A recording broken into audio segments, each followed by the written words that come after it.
From the farmers and ranchers of Farm Bureau, this is Farm Weekend.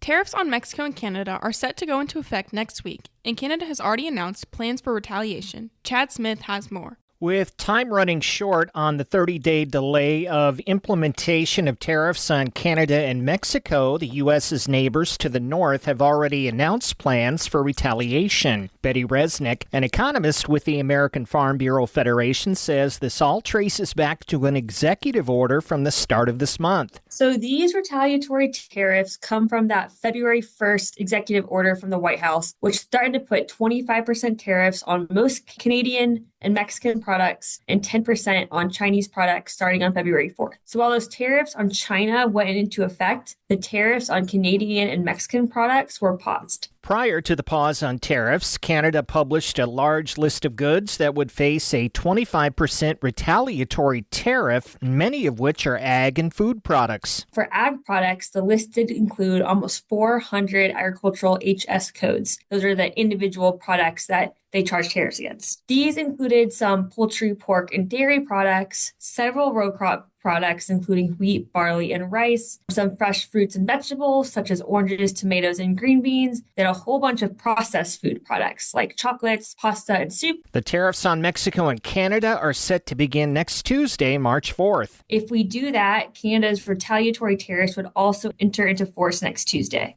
Canada has also stated previously that if the tariffs were to remain in effect, they'll impose further tariffs on an additional $125 billion of U.S. products, which could expand to all U.S. agricultural products exported to Canada. Keep an eye on the market intel page at fb.org for a forthcoming report. Chad Smith, Washington. Kansas Farm Bureau Foundation's annual golf tournament and new BOI filing requirements. More on that when Farm Weekend returns. Frustrated with your current healthcare coverage? Kansans are saving up to 60% a month with Kansas Farm Bureau health plans. Choose from individual and family plans, short-term coverage, or dental and vision plans. It's quality coverage you can afford. Learn more and get a free quote by visiting kfbhealthplans.com or visiting a Farm Bureau Financial Services agent near you.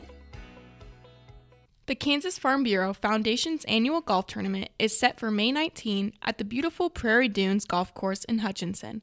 Join us for a day of golf, fun, and fundraising in support of Kansas agriculture and rural communities. Stay tuned for more details on registration and sponsorship opportunities. A decision from the U.S. District Court for the Eastern District of Texas on February 18th has reinstated the filing requirements under the Corporate Transparency Act. Most businesses subject to the filing requirement will have to file their beneficial ownership information with the Financial Crimes Enforcement Network by March 21st.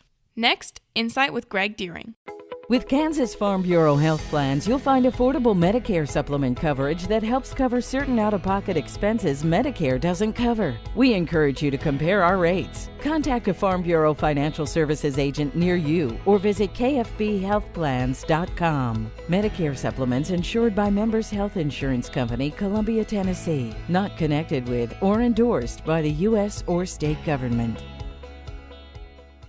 Now, Insight with Greg Deering. Estimates vary, but only about half of the pennies in the U.S. are in circulation. The rest pile up in cup holders, purses, couch cushions, and dresser tops. My grandmother had a large mason jar perched on the washing machine to gather all of the coins stuffed in my grandfather's pockets. When the collection grew large enough, or my grandmother ran out of other chores for me, we'd take the jar upstairs and dump its accumulated wealth out onto the kitchen table. We'd sort the coins into their respective denominations and count them into individual piles. Then we'd deposit the proper amount of coins into paper sleeves. In the process of counting and sorting, I'd scan the dates stamped on the coins and take note of any that were particularly old. Once I discovered the bank had a machine to sort and add up coins, I quickly converted to the convenience. Today, my change jar is hidden away in a kitchen cabinet. Over the past decade, it's been filled about halfway because I rarely use cash for daily transactions. Just like with rolling coins or writing checks, plastic has replaced paper at the checkout, and it always makes exact change.